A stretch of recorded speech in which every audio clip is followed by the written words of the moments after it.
50,000 కోట్ల రూపాయల విలువైన 800 ఎకరాల భూములను ఫేక్ కంపెనీకి ఇవ్వాలని చూసిన చంద్రబాబు ఆ 800 ఎకరాలు ప్రభుత్వానివే అని తీర్పు ఇచ్చిన హైకోర్టు. చంద్రబాబు ప్రభుత్వం హయాంలో 2003లో ఐఎంజీ భారత్కు ఎకరాకు 50,000 రూపాయల చొప్పున 800 ఎకరాలు కేటాయించిన చంద్రబాబు ఇప్పుడు ఆ భూములు సర్కారువే అని హైకోర్టు స్పష్టం చేసింది. ఆ భూముల కేటాయింపులను రద్దు చేస్తూ వైఎస్ సర్కారు జారీ చేసిన ఉత్తర్వులను సమర్థించింది హైకోర్టు.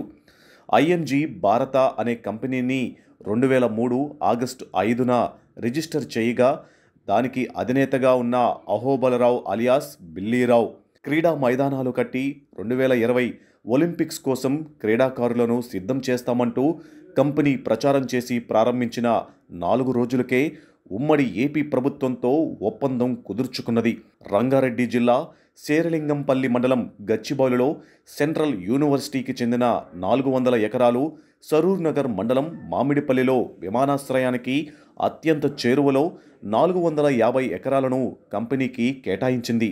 ఆ సమయంలో అక్కడ సుమారు ఎకరం 10 కోట్ల రూపాయలు ధర పలుకుతూ ఉండగా ఎకరం 50,000 రూపాయల వంతున కేటాయిస్తూ 2003 ఆగస్టు 9న ఉత్తర్వులు జారీ చేసింది.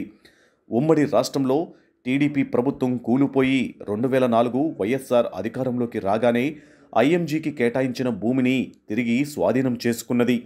ఎలాంటి అనుభవం లేని సంస్థకు ఎలా అప్పగిస్తారంటూ చంద్రబాబు నిర్ణయాన్ని తీవ్రంగా వ్యతిరేకించింది.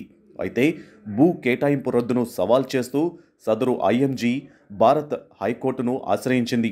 అప్పటి నుంచి స్టేటస్ కోలో ఉండిపోయింది. సుదీర్ఘ వాదోపవాదాల తర్వాత వైఎస్ రాజశేఖర్ రెడ్డి ప్రభుత్వ నిర్ణయాన్ని హైకోర్టు సమర్థిస్తూ ఉత్తర్వులను జారీ చేసింది.